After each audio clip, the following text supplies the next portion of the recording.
వక్రతుండ మహాకాయ సూర్యకోటి సమప్రభ నిర్విఘ్నం కురు మే దేవ సర్వకార్యేషు సర్వదా గురు బ్రహ్మా గురుర్విష్ణు గురుర్దేవో మహేశ్వరః గురు సాక్షాత్ పరబ్రహ్మ తస్మై శ్రీ గురవే నమః. శరదా శరదాంభోజ వదనా వదనాంబుజే సర్వదా సర్వదాస్మాకం సన్నిధిః సన్నిధిం క్రియాత్. ఓం గం గణపతయే నమః. సద్గురవే నమః. శ్రీ మహాసరస్వత్యై నమః. మనము వైశాఖ పురాణం 20వ అధ్యాయానికి చేరుకున్నామమ్మా. 19వ అధ్యాయ పరంగా మనం సత్యనిష్ఠుడు తపోనిష్ఠుడు అనేటువంటి విష్ణు భక్తుల కథలను గురించి తెలుసుకున్నాం.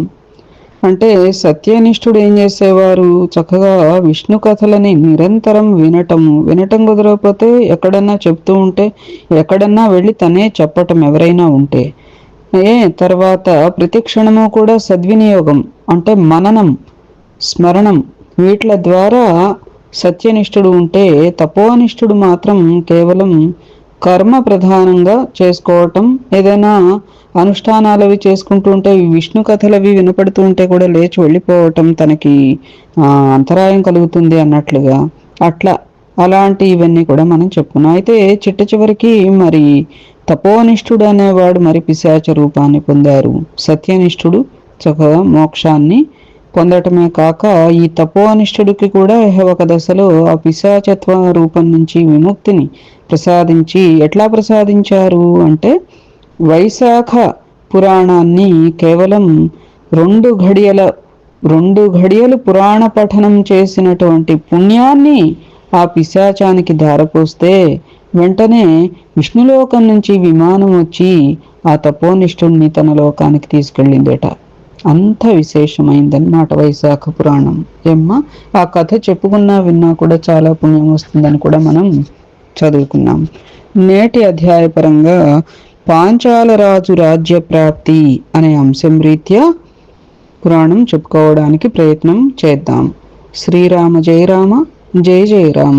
శ్రీలక్ష్మీనారాయణాభ్యాం నమః. ఓం నారాయణం నమస్కృత్య నరం చైవ నరోత్తమం దేవీం సరస్వతీం వ్యాసం తతో జయముదీరయేత్. నారద మహర్షి అంబరీష మహారాజుతో వైశాఖ మహాత్మ్యమును ఇట్లు వివరింపసాగను. శృతదేవుడు, శృతకీర్తి మహారాజా వినుము.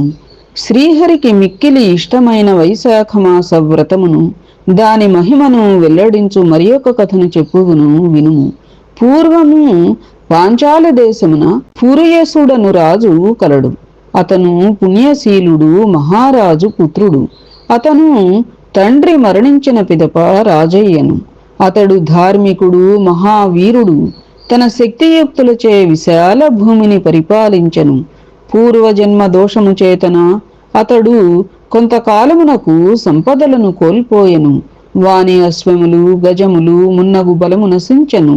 వాని రాజ్యమున కరువు ఏర్పడెను. ఈ విధముగా వాని రాజ్యము కోశము బలహీనములై గజము మృంగిన వెలగపండు వలె సారహీనములయ్యను. వాని బలహీనత నెరింగి వాని శత్రువులందరూ కలిసి దండెత్తి వచ్చిరి. యుద్ధములో ఓడిన రాజు భార్యయగు శిఖినితో కలిసి పర్వత గుహలో దాగుకొని 53 సంవత్సరముల కాలం గడిపెను. ఆ రాజు తనలో తాను ఇట్లు విచారించెను. నేను ఉత్తమ వంశమున జన్మించి తిని, మంచి పనులు చేసి తిని, పెద్దలను గౌరవించి తిని, జ్ఞానవంతుడను, దైవభక్తి ఇంద్రియ జయము కలవాడను. నా వారును నా వలనే సద్గుణవంతులు. నేనేమి పాపం చేసి తినని నాకిట్టి కష్టములు కలిగినవి? నేనిట్ల అడవిలో ఎంతకాలం ఉండవలేనో కదా.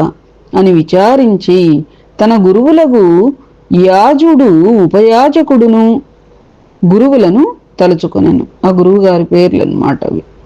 సర్వజ్ఞులకు వారిద్దరును రాజు స్మరింపగనే వాని వద్దకు వచ్చిరి. రాజు వారిద్దరికీ నమస్కరించి యథాశక్తిగను ఉపచారములను చేసెను. వారిని సుఖాసీనులుగా వించి దీనుడై వారి పాదముల యందు పడి, నాకిట్టి స్థితి ఎలా వచ్చెను, నాకు తరుణోపాయమును చెప్పుడని వారిని ప్రార్థించెను. వారు రాజును లేవదీసి కూర్చుండబెట్టి రాజు చెప్పిన మాటలను వినిరి, వాని మనోవిచారమును గ్రహించిరి. క్షణకాలము ధ్యానమగ్నులై ఇట్లనిరి, రాజా, నీ దుఃఖమునకు కారణమును వినుము. నీవు గత 10 జన్మలలో క్రౌర్యము కలిగిన కిరాతుడవు. నీ యందు ధర్మ ప్రవృత్తి కొంచెమైనను లేదు, సద్గుణములేవియనూ లేవు. శ్రీహరికి నమస్కరింపలేదు, శ్రీహరిని కీర్తించలేదు, శ్రీహరి కథలను వినలేదు. గత జన్మమున నీవు సహ్యపర్వతమున కిరాతుడవయ్యుంటివి. అందరినీ బాధించుచు బాటసారులను దోచుకొనుచు నింద్యమగు జీవితమును గడుపుచుంటివి. నీవు గౌడ దేశమునున్న వారికి భయంకరుడవై ఉంటివి. ఇట్లు 5 సంవత్సరములు గడిచినవి. బాలురును, మృగములను, పక్షులను, బాటసారులను వధించుటచే నీకు సంతానము లేదు. నీకు ఈ జన్మయందును సంతానము లేకపోవుటకును నీ పూర్వకర్మయే కారణం. నీ భార్య తప్ప నీకు ఎవరును అప్పుడును లేకుండిరి. అందరినీ పీడించుట చేతను, దానమన్నది లేకపోవుట చేతను నీవు దరిద్రుడుగా ఉంటివి. అప్పుడు అందరినీ భయపెట్టుటచే నీకు ఇప్పుడు ఈ భయము కలిగెను. ఇతరులను నిర్దయగా పీడించుటచే ఇప్పుడు నీ రాజ్యము శత్రువుల అధీనమైనది. ఇన్ని పాపములను చేసిన నీవు రాజకులమును పుట్టుటకు కారణమును వినుము. అదే అనుకుంటున్నా, ఇన్ని పాపాలు చేసి మరి రాజకులాన్ని ఎట్లా పుట్టాడా అని కరెక్ట్గా. నీవు గౌడ దేశమున అడవిలో కిరాతుడవై గత జన్మములో ఉండగా ధనవంతులకు 2 వైశ్యులు కర్షణుడను ముని నీవున్న అడవిలో ప్రవేశించుచుండిరి. నీవు వారిని అడ్డగించి బాణమును ప్రయోగించి ఒక వైశ్యుని చంపితివి. 2వ వైశ్యుని చంపబోయితివి. అతడును భయపడి ధనమును పొదరింట దాచి ప్రాణరక్షణకై పారిపోయెను. కర్షణుడు అను మునియు నీకు భయపడి ఆ అడవిలో పరిగెత్తుచు ఎండకు దప్పికకు అలసి మూర్ఛిల్లెను. నీవును కర్షణుని సమీపించి వాని మొహంపై నీటిని జల్లి ఆకులతో విసరి వానికి సేవ చేసి వానికి సేద తీర్చితివి. అతడు తేరుకున్న తరువాత నీవు, ముని, నీకు నా వలన భయం లేదు, నీవు నిర్ధనుడవు, నిన్ను చంపితే నాకేమి వచ్చును, కాని పారిపోయిన వైశ్యుడు ధనమెక్కడ దాచెనో చెప్పుము, నిన్ను విడిచెదను, చెప్పనిచో నిన్నును చంపెదను అని వానిని బెదిరించాను. ఆ మునియు భయపడి ప్రాణరక్షణకై వైశ్యుడు ధనమును దాచిన పొదరింటిని చూపెను. అప్పుడు నీవు ఆ మునికి అడవి నుండి బయటకు పోవు మార్గమును చెప్పితివి. దగ్గరలో ఉన్న నిర్మల జల తటాకమును చూపి నీటిని త్రాగి మరింత సేద తీసిపోమ్ము. రాజభటులు నాకై రావచ్చును కనుక నేను నీ వెంబడి వచ్చి మార్గమును చూపజాలను అని చెప్పితివి. ఈ ఆకులతో విసురుకొనుము, చల్లని గాలి వీచునని వానికి మోదుగా ఆకులనిచ్చి పంపి నీవు అడవిలో దాగుకుంటివి. నీవు పాపాత్ముడవైనను వైశ్యుని ధనమెచ్చట ఉన్నదో తెలుసుకొనుటకై ఆ మునికి సేవలు చేయుట వలన వానిని అడవి నుండి పోవు మార్గమును జలాశయ మార్గమును చెప్పుట వలన ఆ కాలము వైశాఖ మాసమగుట చేత నీవు తెలియక చేసినను స్వార్థముతో చేసినను మునికి చేసిన సేవ ఫలించినది. ఆ పుణ్యము వలన నీవు ఇప్పుడు రాజవంశమును జన్మించితివయ్యా. నీవు నీ రాజ్యమును పూర్వపు సంపదలను వైభవములను కావలనని అనుకున్నచో వైశాఖ వ్రతమును చేయుము. ఇది వైశాఖ మాసం. వైశాఖ శుద్ధ తదియందు ఒకసారి ఈనిన ఆవును దూడతో పాటు దానమిచ్చినచో నీ కష్టములు తీరును. గొడుగునిచ్చిన నీకు రాజ్యము చేకూరును. అంటే ఒక దూడ పుట్టిన ఆవునన్నమాట దానమిస్తే మంచిది అని. ప్రాతకాల స్నానము చేసి అన్ని ప్రాణులకు అందరికిని సుఖమును కలిగింపుము. నీవు భక్తి శ్రద్ధలతో వైశాఖ వ్రతమును ఆచరించి శ్రీహరిని అర్చించి శ్రీహరి కథలను విని యథాశక్తి దానములను చేయుము. లోకములన్నీయు నీకు వశములగును. నీకు శ్రీహరియు సాక్షాత్కరించును అని వారిద్దరును రాజునకు వైశాఖ వ్రత విధానమును చెప్పి తమ తమ నివాసములకు మరలిపోయిరి. రాజపురోహితులు చెప్పినట్లుగా వైశాఖ వ్రతమును భక్తి శ్రద్ధలతో అతడు ఆచరించెను. యథాశక్తి దానములను చేసెను.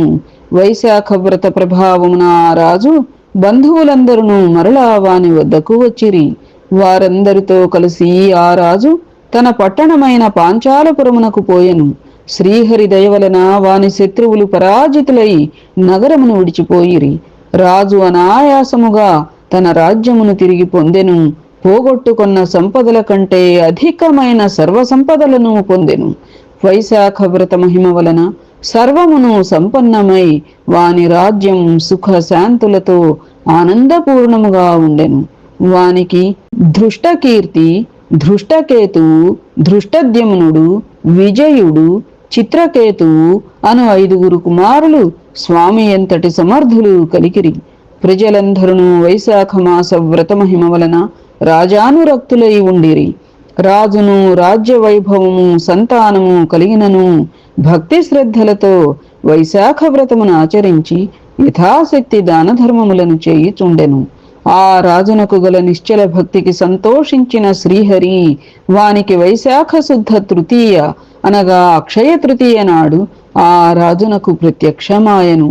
చతుర్బాహువులయందు శంఖ చక్ర గదా ఖడ్గములను ధరించి పీతాంబరధారి అయి వనమాల విభూషితుడై లక్ష్మీదేవితో గరుడాది పరివారముతో ప్రత్యక్షమైన పరమాత్మయగు ఆ అచ్యుతుని చూచి ఆ రాజు శ్రీహరిని చూడలేక కన్నులు మూసుకుని భక్తితో శ్రీహరిని ధ్యానించెను.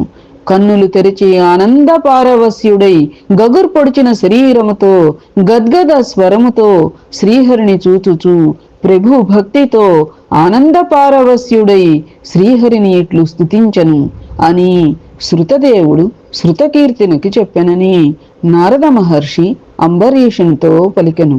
ఇది 20వ సంపూర్ణం. ఏతత్ఫలం సర్వం సద్గురు చరణారవిందార్పణమస్తు. సద్గురవే నమః. శ్రీమాత్రే నమః. శ్రీలక్ష్మీనారాయణాభ్యాం నమః. ఇట్లు స్తుతించను అని ముగించారే. తదుపరి అధ్యాయంలో వస్తుందేమో చూద్దాం. ఏమ్మా? జై శ్రీరామ్.